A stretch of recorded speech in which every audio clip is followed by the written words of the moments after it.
Today's edition of Mac Voices is supported by MacVoices Magazine, our free Flipboard magazine that brings you some of the best Mac, iPhone, and iPad productivity tips on the web. High in signal, low in noise, just like Mac Voices, MacVoices Magazine includes information on how you can get more out of your Apple technology. Subscribe at macvoices.com/magazine or search for MacVoices Magazine on Flipboard. And by the new Mac Voices presence on Facebook.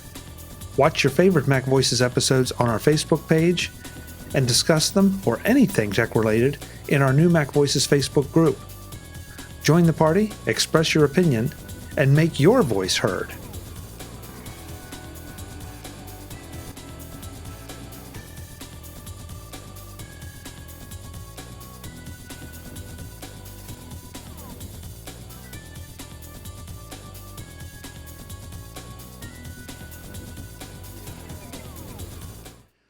Welcome to Mac Voices.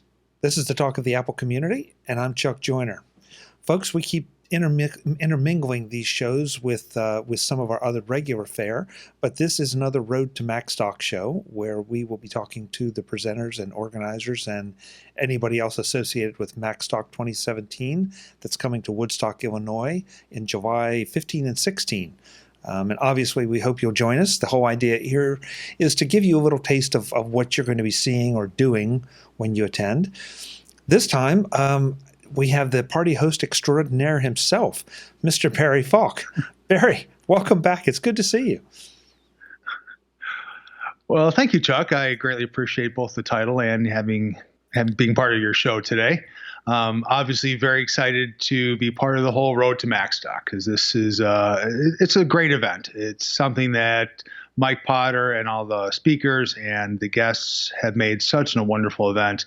And I'm thrilled to be part of it. Obviously, that's one of the things that drives me every year. And of course, we'll be looking forward to seeing you as well. Well, I appreciate it. I kind of think I give you a lot of credit, Barry, because it seems like you roam the world in search of great party tips. Because if anyone that follows you know, it's like, okay, I'm in Orlando. Okay, I'm in Dubai.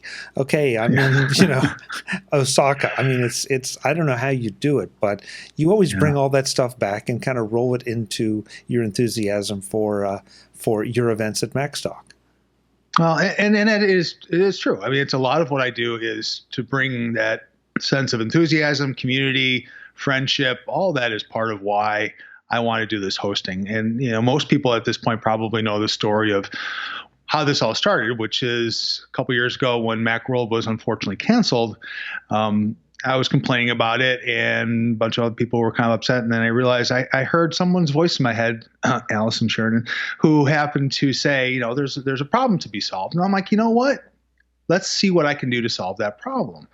And so I basically threw open my backyard and said, hey, if you're in the area in Chicago, come on over, bring a beer, or whatever, and we'll just hang out for a little while. And it was something that grew quickly where a bunch of people expressed interest. People from out of the area. And Mike Potter and I had been talking for a while about doing something. In fact, I think it came first off about 7-8 years ago. And we realized that this would be the great time. And Mike just totally ran with it. He did a fantastic job. And between the two events, putting them together, it was such a great time. I mean, yes, it did rain a lot here that evening, but we had a blast. And it was an event that I'll never forget. Talking to so many people, meeting so many people, and they could not have been a better group of folks. So last year we decided to, hey, let's not separate them out by, I think it was over an hour.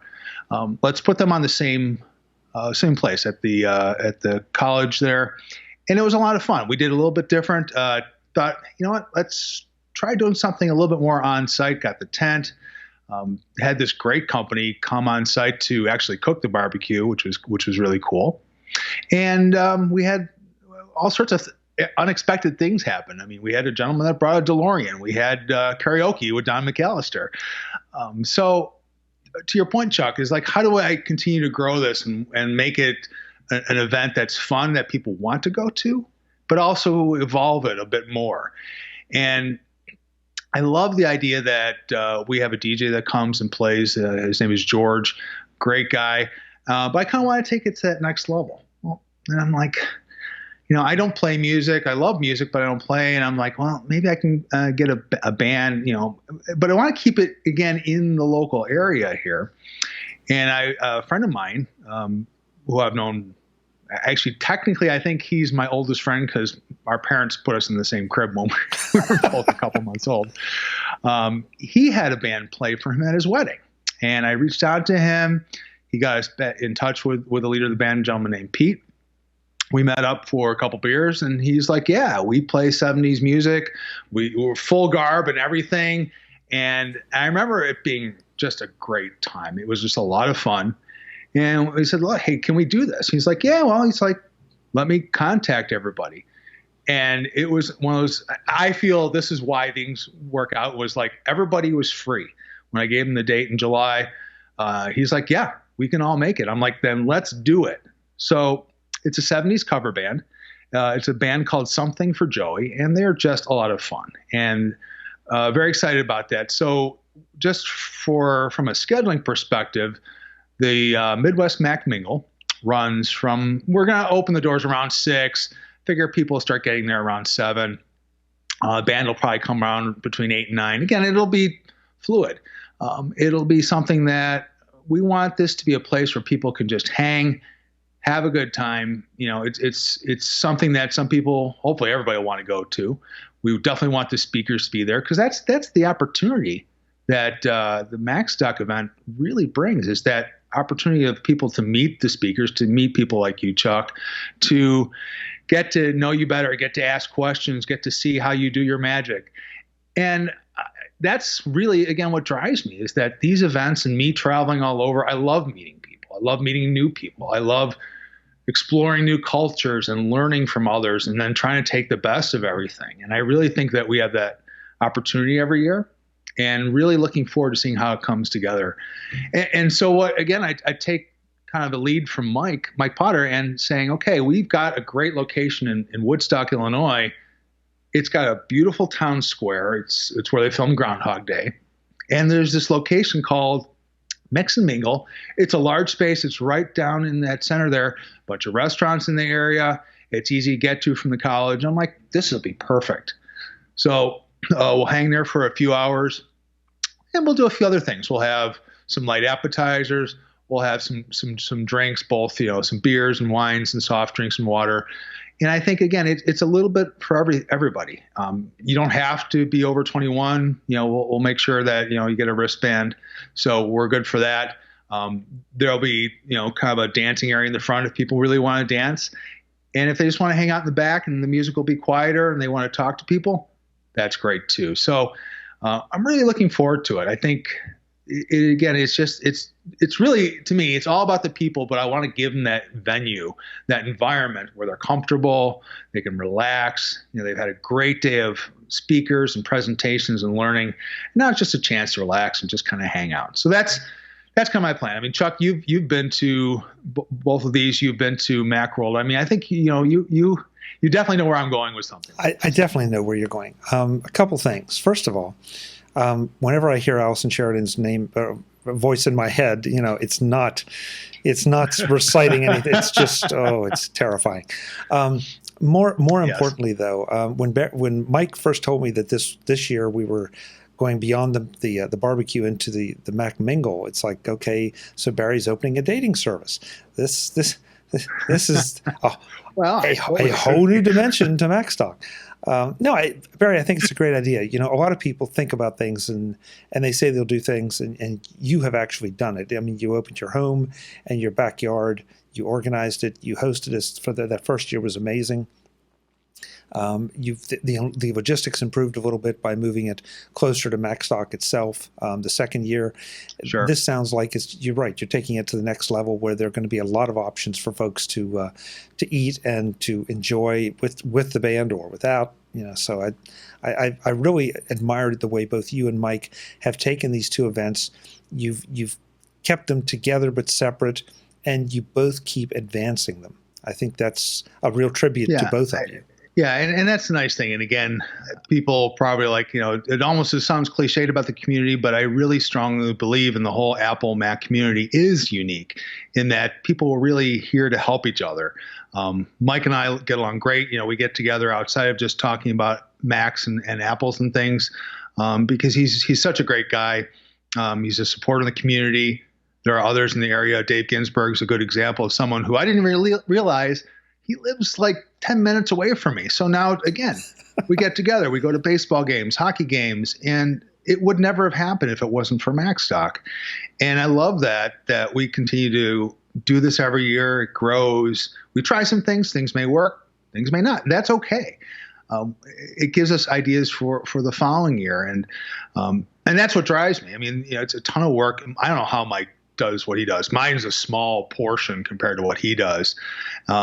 But there's a level of satisfaction when you see people getting, they start showing up and they're having a good time. And that's what makes it all worthwhile. And there's always something more that comes out of these things. I mean, people were literally cleaning my house after the event because they felt that they shouldn't, and we didn't expect it. That I wish I remember the gentleman's name that brought the DeLorean. That was the coolest thing, for us to take pictures and get to experience that. And so again, this year I think it'll be really neat. And we also take feedback from people that have attended these events. One gentleman asked, we want something that's ADA accessible. And I said, yeah, absolutely. The mix and mingle is, we checked. There are stairs, the doorways are wide, works well for that. People, me, wanted to have a beer or two. So we looked at a place that had no problem with that. And in fact, this is what they host. And they were great in terms of, here's how we generally run these things. We put the bands up in front. People can hang out in the back. We set these tables and they assist with the setup, cleanup. And so I don't have to worry about all that. And, and the other thing was Mike did such a great job with the lunch last year that people were still relatively full by the time the barbecue came around. Not people still ate, and I was very impressed. But I'm like, well, maybe I'll take a cue from a couple people's feedbacks and a little bit of Macworld and saying, let them do dinner on their own. Or if they don't want dinner, they can just have a snack and hang out. So we give them a couple of different options. And I think that's kind of neat. There are some amazing restaurants right in the downtown Woodstock area. And if they want to have dinner and they're like, hey, we're having a great time, we'll just show up at 8 or 9 o'clock at night. No problem at all. And that's, again, it's just that open environment that we want people to join us, have a good time, and share some laughs with us. One thing that I've been stressing, and I think I'll probably be stressing it at every single Road to Macstock interview, I got a whiff that there were some people that think, well, this is just a bunch of friends getting together, and yeah, I see them on podcasts or I know their names, but it's really for them. And I just cannot stress it enough that this is for anybody that has an interest in this stuff. It truly is a meeting of, you're going to walk into a place, whether it's Macstock itself or the Mac Mingle, and they're just friends you haven't met absolutely. Yet. Everyone is friendly, and you immediately have something in common with them. It's a passion we all have. So there cannot be a more welcoming environment outside of what used to be Macworld. It's just. I completely agree. And I think Mike has taken that whole build in some time to really enjoy the event. And you're not just going from event to presentation to presentation. There are breaks built in. I know he's got the deeper dives built in. And again, things we've learned from that is like, well, first off, let's spread it out over 2 days. So this is more of a nice central point. The mingle is a nice central point to the whole event. That way, the next day, you're still going to see a lot of people, and you'll have the whole day. And you're like, hey, you know what? I saw Chuck. Maybe I can catch up and say hi during a break. Those are the kind of things that we want to encourage. But to your point, you're going to meet all these wonderful new people. There's always new people showing up to these type of events. And I really encourage people. If you're like, I don't know if I should go. I'm biased, but I'm also speaking from experience. You'll have a good time. You'll meet some great people, and I want you to be part of this. I want this to grow, but I also like the fact that its size is still manageable in the sense that you will have the chance to meet, probably everybody if you really wanted to. And if you say, I love listening to the Mac Mommy and Jody, and I want to talk to them for a few minutes and ask them some tips on how they do support, or ask them how they've gotten involved. I know these are the people that will gladly spend time talking to you about that and sharing their stories. And at the end of the night, what I find out, everybody's exchanging Twitter handles and email addresses, and they're developing these relationships. Chuck, something that I did that was a little bit outside, I don't know, outside my norm, but the other thing I did when Macworld was canceled is I went to a non-Mac Apple-based conference. It was something called Nerdtacular, which Adam Christensen and Julie Kuehl is going to. And is that Salt Lake? And Salt Lake City. Yeah. Okay. And it's their theme, or their glue that holds everybody together, is really World of Warcraft. I have no idea what this is all about, but I'm like, I just needed something to get together. And when I got there, Adam nor Julie were there yet.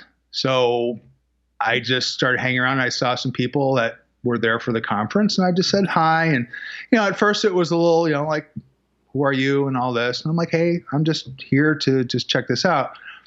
And within like an hour, all of a sudden, they're like teaching me all about their world, because it was fascinating to me.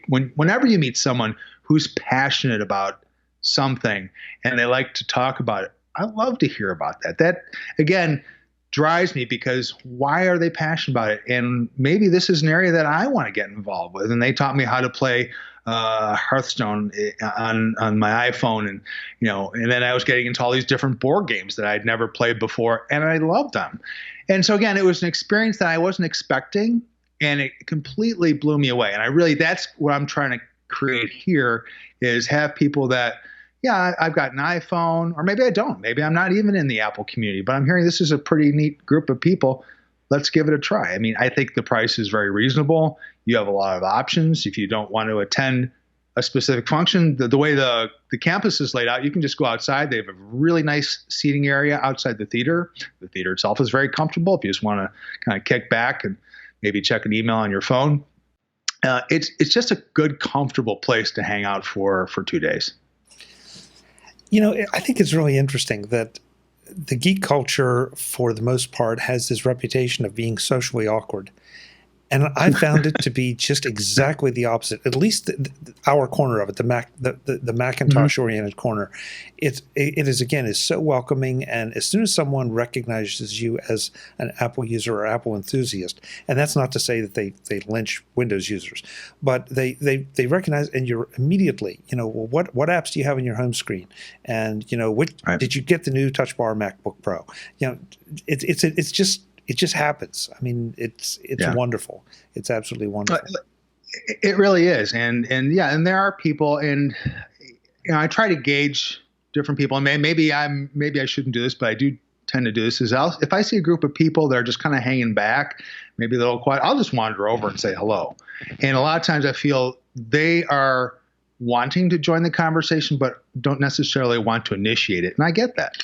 And once I get conversations going, we start talking, it's like, wow, you guys are awesome. And of course, I'm using guys, colloquially, guys and girls. And I love that there's all sorts of people here, but it's a non-judgmental crowd. They really are here as part of a bigger organization, and their passions are all there, and they're there to learn, they're to have a good time. And who knows, they could be the next speaker for Macstock 2018. Amen. I know the speaker roster has grown this year. Mike has expanded now to 2 full days. So there's room for more speakers, but there's still room for other things. So you never know what might happen next year. But right now we're going to go and have a great time this year. Well, Chuck, like I said, I can't wait to see you and everybody. It's always a pleasure. All the shows that you do here, your normal Mac Voices show, the CES stuff you do is amazing. In fact, Dave and I were talking that one day we're going to have to sneak up on you at CES and jump into one of your videos. It's been done before. Jeff Gammett has photobombed me at CES. No question. There you go. So thanks for promoting this. Again, this is part of that community, but I don't and you think you made a good point. Now, this isn't just a bunch of podcasters getting together. There's obviously a group of us that are, but there's so much more to this. There are the user groups, there are the individual users. And I like the fact that being in Chicago gives that central ability to fly in from, well, obviously anywhere. We've had people from the Netherlands, from the UK, Canada, of course. And that's nice. But even in the U.S., Kirsten's coming from Iowa, which is a few hours away. We have a bunch of folks coming in from Michigan. We've had others drive literally or take a train across the country, excuse me, which is neat. Then it does make it a great thing. And then from right in the heart of Chicago or O'Hare, getting out to the Macstock location is only about an hour away. Yeah. Yeah, it's the transportation's really easy, and you're right. Chicago is one of those places that you can get to pretty easily from anywhere and pretty affordably from anywhere.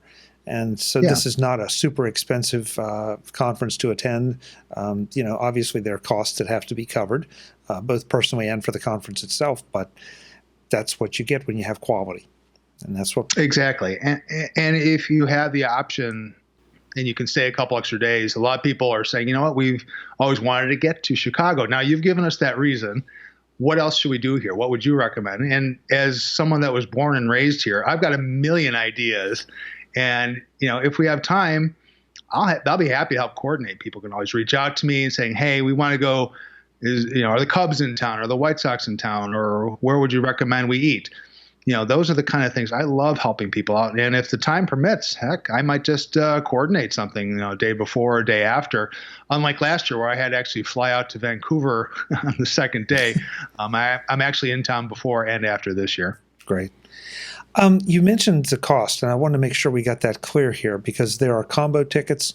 I didn't know what the price is if you just want to attend the Mac Mingle or if that's an option. So can you break that down for me? Well, you may have to edit me here because I'm going off of memory here. I want to say it's $150 for the entire deluxe package of 2 days and the Mingle. And then obviously you can go for 1 day passes for Macstock, and then the Mingle itself, I believe is $30, but I'm going to have to verify that with Mike. Okay. But again, and it's meant to just really cover the basic costs of the venue, the food and drinks and related. Because that's why we do this. This isn't for us a business to, be our only primary business. I mean, maybe sometime in the future it will be, but for now it's really just to cover those costs and have a good time. And people have always been super generous. Like I said, the first year when I threw it in my backyard, I'm pretty sure I had more beer left over than when I started the event. And that's saying something. We had a few. Yeah. Well, if we don't have the prices right, folks, you can definitely check out everything accurately at macstock2017.com or macstockconferenceandexpo.com. Either way, you'll get to the same place. By all means, please join us. Join us for Macstock. Join us for the Mac Mingle. And if you're so inclined, maybe the pre-events or post-events with your host, Mr. Barry Fulk. Well, absolutely. And Chicago's a great city. It's never cold here. We haven't had any snow in the last 2 months, which is actually true, that's actually weird. But it's a great time of year. July tends to be very comfortable. It's usually in the 70s and 80s during the day. Hopefully it doesn't rain. And it really is I think Chicago is such a beautiful city. I can't speak highly enough of it. I'll take it up against any other city in the world. Skyline's gorgeous, the food, the people. And hey, we actually have a World Series championship Cubs team. I heard something about that. Yeah, that's good. We'll figure. I haven't been able to say that in 108 years. You don't look a day over 100. Oh, well, thank you, sir. Barry, hey, it's great to talk to you. Thanks so much for being here and talking about the Mac Mingle and Macstock. And if I don't see you before, because it's always possible with you, I will definitely see you in July in Chicago. Well, Chuck, it's been my pleasure. Thank you so much, and we'll see you in July. Folks, as you can probably tell by now, the Skype gods have been interrupting us a little bit. Barry's audio has been terrific, but his video has synced up and unsynced, and synced up and unsynced. And it's Skype. It's not Barry. He doesn't do that on a regular basis. Again, I can't stress it enough. Macstock2017.com. Get your registration in now. Join us in Chicago. We're going to have a blast in July, and we hope you will be there. Until the next, yes, there you go. Until the next time, I'm Chuck Joyner. Thanks for watching.